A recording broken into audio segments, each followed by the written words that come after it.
제29장. 야곱이 길을 떠나 동방 사람의 땅에 이르러 본즉 들에 우물이 있고 그 곁에 양 세 떼가 누워 있으니 이는 목자들이 그 우물에서 양 떼에게 물을 먹임이라. 큰 돌로 우물 아귀를 덮었다가 모든 떼가 모이면 그들이 우물 아귀에서 돌을 옮기고 그 양 떼에게 물을 먹이고는 우물 아귀 그 자리에 다시 그 돌을 덮더라. 야곱이 그들에게 이르되 내 형제여 어디서 왔느냐? 하란에서 왔노라. 너희가 나홀의 손자 라반을 아느냐? 아노라. 그가 평안하냐? 평안하니라. 그의 딸 라헬이 지금 양을 몰고 오느니라.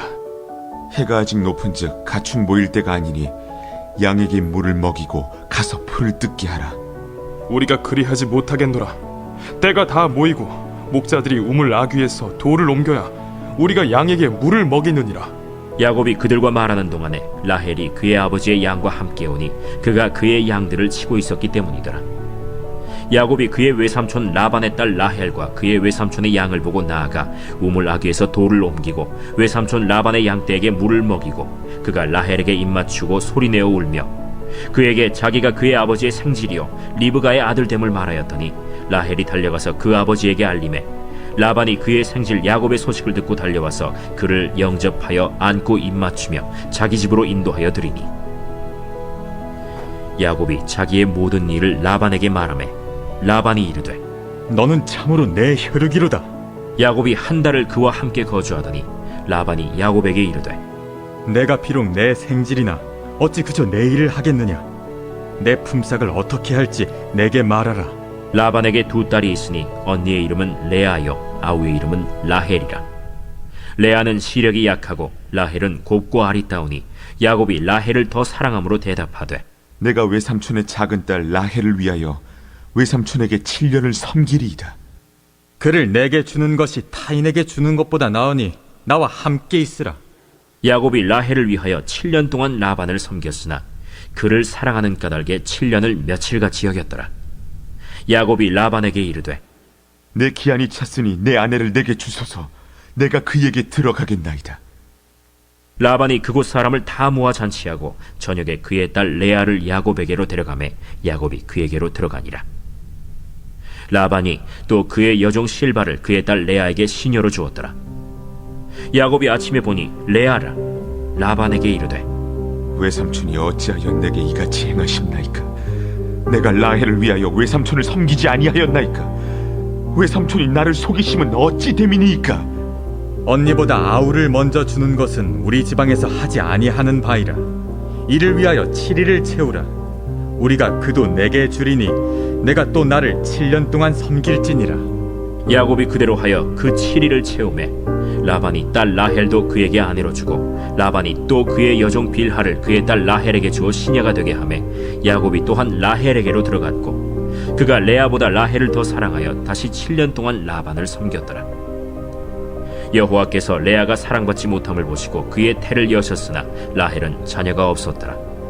레아가 임신하여 아들을 낳고 그 이름을 르우벤이라 하여 여호와께서 나의 괴로움을 돌보셨으니 이제는 내 남편이 나를 사랑하리로다. 그가 다시 임신하여 아들을 낳고 여호와께서 내가 사랑받지 못함을 들으셨으므로 내게 이 아들도 주셨도다. 하고 그의 이름을 시므온이라 하였으며 그가 또 임신하여 아들을 낳고 내가 그에게 새 아들을 낳았으니 내 남편이 지금부터 나와 연합하리로다. 그의 이름을 레위라 하였으며 그가 또 임신하여 아들을 낳고 이르되 내가 이제는 여호와를 찬송하리로다. 이로 말미암아 그가 그의 이름을 유다라 하였고 그의 출산이 멈추었더라. 늘 인생을 사셨는데 어떻게 사셨습니까? 은혜로 사셨습니까? 험악하게 사셨습니까? 이민중 집사님, 은혜로 사셨습니까? 아멘. 오늘 이제 우리 야곱의 이야기인데 야곱이 나중에 애굽 왕 바로 앞에 가게 됩니다. 그 부모에게 있어서 전성기는 뭐냐? 자녀가 잘 될 때 그런 것 같아요. 그죠? 그러니까는 야곱의 인생에 있어서 전성기가 언제냐 하면 요셉이 애굽의 총리가 되고 야곱이 애굽 바로 왕을 만나서 바로 왕을 축복 기도해 줄 때가 아닐까 그렇게 생각을 합니다. 애굽이 요셉이 얼마나 잘났길래 요셉의 아버지를 불러다가 바로 왕이 축복해 달라는 거예요. 그래서 왕에게, 그죠, 대통령에게 내가 축복 기도를 하면 얼마나 그게 또 영광입니까? 근데 그 영광의 자리에서 바로 왕에게 뭐라고 얘기했냐면 저는 험악한 세월을 보냈습니다 라고 이야기합니다. 이게 아이러니한 거예요. 왜냐하면 성경에 나오는 모든 신앙의 위인들과는 전혀 다른 대답입니다. 성경에 나오는 신앙의 위인들은 어려운 가운데 있었어도 우리 이민종 집사님 말씀처럼 은혜였습니다. 사도 바울이 얼마나 모진 고난을 당했습니까? 그죠? 막 그냥 모진 고난과 핍박 가운데 있었지만 사도 바울이 자기 인생에 대해서 뭐라고 이야기하냐면은 험한 싸움을 다 싸우고 달려갈 길을 다 가서 내가 믿음을 지켰다. 하나님의 은혜를 고백합니다. 다윗도 험악한 세월을 보냈죠. 7년 동안 도망자의 삶도 10년 동안 도망자의 삶도 살고 그리고 아들이 쿠데타를 일으켜서 아버지를 죽이겠다고 해서 왕궁에서 쫓겨나기도 하고 많은 험악한 세월을 지냈지만 다윗의 고백은 뭐예요? 여호와는 나의 목자시니 내게 부족함이 없으리로다. 험악한 인생을 살았지만 은혜라고요. 예수님도 십자가에 못 박히는 고난 가운데 있으셨지만 다 이루었다. 예수님의 삶도 은혜였음을 말씀합니다. 그러니까 신앙의 기존의 위인들은 고난과 어려운 가운데 있었어도 인생을 되돌아보니까 은혜였던 거예요. 은혜. 그래도 내가 그 힘들고 어려운 가운데 있었지만 은혜로 내가 여기까지 왔다 이렇게 고백을 하는데 요셉은 정반대인 거예요. 요셉은 그 영광의 자리에서 내가 왕을 축복하는 그 자리에서 하는 말이 저는 험악한 세월을 보냈습니다. 은혜를 얘기하는 게 아니라 험악했다라고 이야기합니다. 왜 그럴까? 그 원인이 어디 있을까? 그것을 우리가 오늘 말씀을 통해서 깨닫기를 원합니다. 배경은 잘 아시죠? 야곱이 형 에서를 속이고 아버지를 속이고 장자의 축복을 받았습니다. 그리고 도망을 왔어요. 어디까지 왔냐면은 외삼촌 고향까지 왔습니다. 그리고 그곳에서 이제 우물가에 앉아서 오늘 말씀의 배경이 우물가에 왔을 때 이제 그 라헬을 만나게 되죠. 라헬이 누구냐면 그 외삼촌 라반의 딸인 거예요. 그래서 이제 외삼촌 집에 가서 이제 유숙하면서 살게 됩니다. 그때에 이제 한 달 정도 이제 같이 사는 거예요. 사는데 그래도 아무리 그래도 조카라고 하더라도 일을 하는데 품삯을 정해 놓고 일을 해야지 무임금으로 줄 수는 일을 시킬 수는 없잖아요. 그래서 이제 그러면 너와 나랑 이제 계약을 하자. 일당 얼마씩 해서 이렇게 계약을 하고 우리 집안일을 도와줘라 이렇게 이제 이야기를 하는 거예요. 그랬더니 야곱이 하는 말이 뭐냐면은 그러면 내가 7년을 일할 테니까 라헬을 제 아내로 주십시오라고 이야기합니다. 그죠? 그 당시에는 결혼을 할 때 남자가 여자랑 결혼을 할 때 결혼 지참금이라는 것이 있었습니다.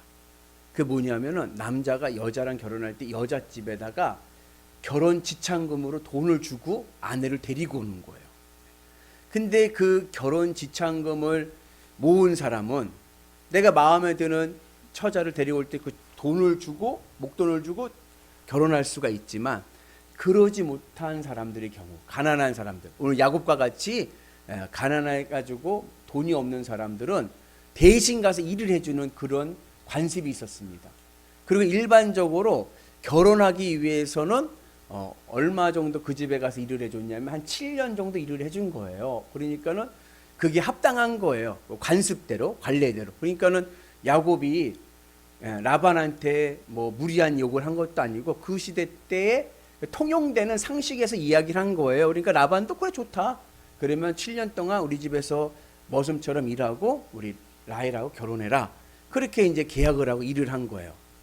그리고 이제 7년을 진짜 얼마나 라헬을 사랑했는지 며칠 보내듯이 열심을 다하고 일을 해가지고 7년을 채웠어. 그래가지고 결혼을 했어. 유대인들은요 결혼을 밤에 합니다. 낮엔 더우니까.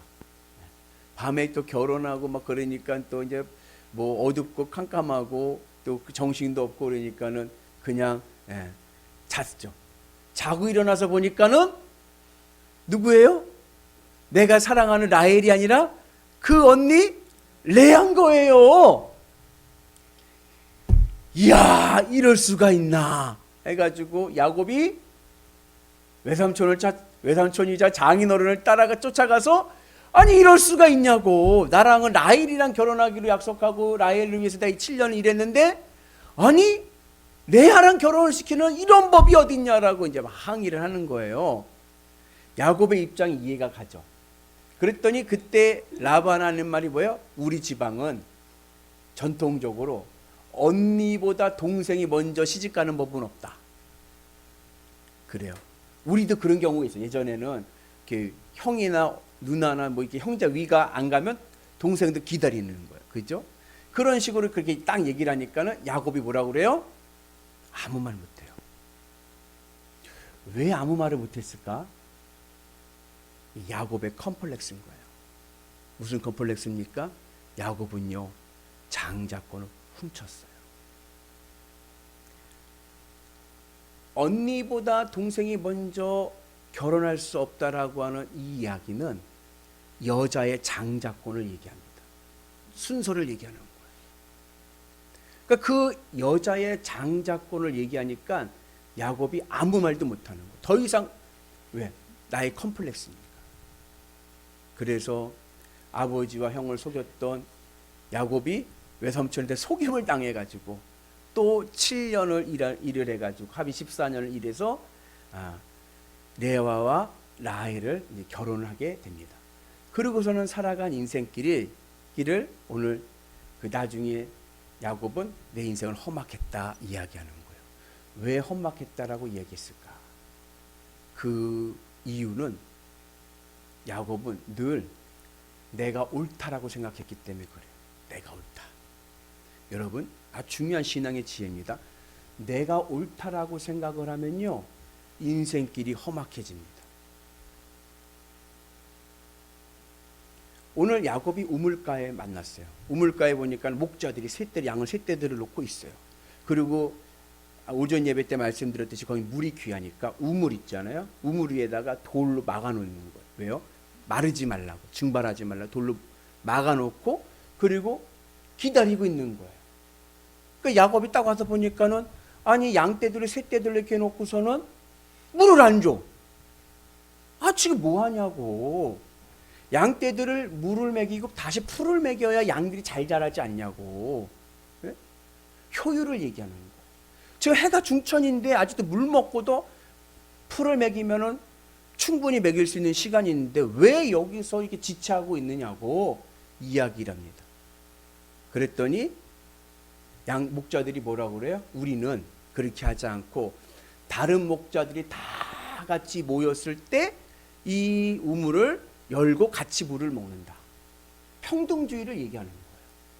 모든 사람이 같이 왔을 때 동일하게 같이 물을 먹어요. 물이 귀하니까. 그냥 먼저 왔다고 물을 다 먹어버리면 어떡해. 그렇잖아요? 그러니까 평등주의를 얘기하는데 야곱은 뭐예요? 야곱은 효율을 얘기하는 거예요. 그러면서 내 말이 맞다는 거예요. 내 말이. 그래갖고 야곱이 어떻게 했습니까? 그 우물의 뚜껑을 열어버렸어요.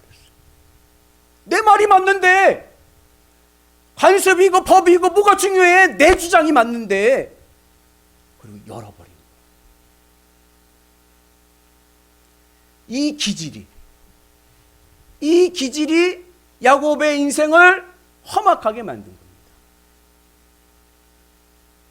그래서 오늘 우리가 중요하게 여겨야 될 신앙의 교훈은 뭐냐? 내가 하나님 앞에서 내가 옳다라고 이야기하면 안 돼요. 이건 아주 중요한 신앙의 교훈입니다. 우리가 새벽 예배 때 욥기를 보는데 나중에 욥이 마지막에 막 계속 논쟁 가운데 하나님이 드디어 나타나셔서 하나님께서 스피치 말씀하실 때 하신 첫 번째 말씀이 뭐냐면 네가 옳다 해서 나를 불의하다 하느냐예요. 응? 내가 옳다라고 주장하면은 누가 틀린 거예요? 하나님이 틀린 거죠. 그러면서 하나님께서 창조의 섭리를 말씀합니다. 우리가 신앙생활 하다가 실수하는 경우가 뭐냐면 내가 옳으니까 하나님 이렇게 해주셔야 돼요. 내가 옳다는 거예요. 하나님이 틀렸어. 하나님 이렇게 고쳐주셔야 돼. 교정해 주셔야 돼. 그렇게 하나님이 틀렸다라고 하나님을 교정해 가려고 하면 인생이 어떻게 된다? 험악해진다. 우리가 이것을 깨닫는 은혜가 있기를 주님의 이름으로 축복합니다. 재미난 이야기, 재미난 야곱의 스토리인 거예요. 자, 보세요. 자, 야곱이 누굴 사랑했어요? 라헬을 사랑했어요. 근데 야곱은 레아는 마음에 없어. 근데 희한하죠? 하나님은 누구에게 자녀를 계속 주세요? 예? 레아에게 넷을 그냥 연장 네 아들을 주신 거예요. 유대법은 결혼을 하면은 뭐 내가 사랑하는 여자만 같이 동침하는 게 아니라 의무로 같이 이게 부부 관계를 해야 됩니다. 근데 라헬에게는 아이가 없고 레아에게 아들이 셋이 착착착착착 나와요. 그리고 나중에 라헬이 아이를 낳은 아이들의 이름이 누구예요? 요셉이에요. 아유, 그 내가 사랑하는 여인이 낳은 아들 얼마나 예뻐요. 그러니까 나머지 자식들은 눈에 보이지가 않는 거야. 그러니까 요셉만 끼고 안고 그냥 채색 옷 입히고 그냥 늘 다니는 거예요. 10손가락 깨물어 안 아픈 손가락 없지만 모르시나요? 더 아픈 손가락은 있다. 요셉은 더 아픈 손가락인 거예요. 그래갖고 어떻게 했습니까? 형들의 미움을 받아서 요셉이 노비로 팔려갔잖아요. 자, 그러한 가운데 나중에 야곱이 그 요셉 덕에 왕에게까지 축복 기도를 해주는 영예를 누렸어요. 그러면 야곱의 바람은 이랬을 거예요. 하나님, 우리 믿음의 가문의 가계도는 아브라함, 이삭, 야곱, 그 다음에 누구요? 그 다음에 요셉이어야죠. 요셉. 아니 창세기 37장부터 요셉 이야기가 쭉 나오니까 요셉이어야죠. 그래야 야곱이 원하는 방식대로 믿음의 가계가 흐르는 겁니다. 내가 좋아하는 여인에게서 난 내가 좋아하는 아들이 내 믿음의 대를 이으면 얼마나 좋습니까? 그런데 하나님의 믿음의 가계는 아니에요. 하나님의 믿음의 가계는 아브라함, 이삭, 야곱, 그리고 유다입니다. 유다가 누구예요? 라헬의 넷째 아들이에요. 그리고 그 유다의 가문에서 누가 나왔어요? 다윗이 나왔어요. 그리고 그 다윗의 가문에 누가 나왔어요? 예수님이 나왔어요. 야곱의 입장에서는 예수님의 가계도를 만들려고 하면은 요셉 다음에 그 가게를 통해서 예수님이 나와야 되는데 아닌 거예요. 하나님의 방법은 그게 아니었다. 내가 원하는 인생길이 있습니다. 그러나 하나님이 계획하신 내 인생길이 있는 거예요. 그것이 달라요. 그럼 어찌하시겠습니까? 이때 내가 하나님을 이겨버리려고 하면 인생은 어떻게 된다? 어떻게 된다? 험악해진다. 그래서 나중에 참 재미난 거예요. 뭐냐면 나중에 야곱이 이제 죽잖아요. 그죠? 야곱이 죽어요. 야곱이 애굽에서 죽는 거예요. 죽을 때 요셉이 총리였잖아요. 그러면 요셉이 영예 아래에서 명예롭게 죽는 거예요. 그 야곱이 죽을 때 마지막 유언이에요. 여러분들이 야곱이라고 하면 내가 죽으면 나를 어디에 묻어다오라고 부탁하시겠습니까? 우리 박천희 집사님, 젊지만 내가 야곱이라고 생각하면 내가 죽으면 나는 누구 옆에 묻혀다오 하시겠습니까? 고민되시죠? 상식으로 보면 여지껏 야곱의 생애를 보면 내가 죽으면 누구 옆에? 라헬 옆에 날 묻어다오 해야 되는 거예요. 왜요? 내가 지금 라헬에게서 난 아들 요셉 때문에 내가 지금 이 영예를 얻고 애굽에서 잘 살고 있거든요. 애굽 때문에 우리 집안이 굶어 죽지 않고 애굽에서도 떵떵거리면서 부자로 살 수 있게 되었거든요. 근데 야곱이 마지막 죽을 때 유언이 뭐냐면은 나는 레아 옆에 묻어다오.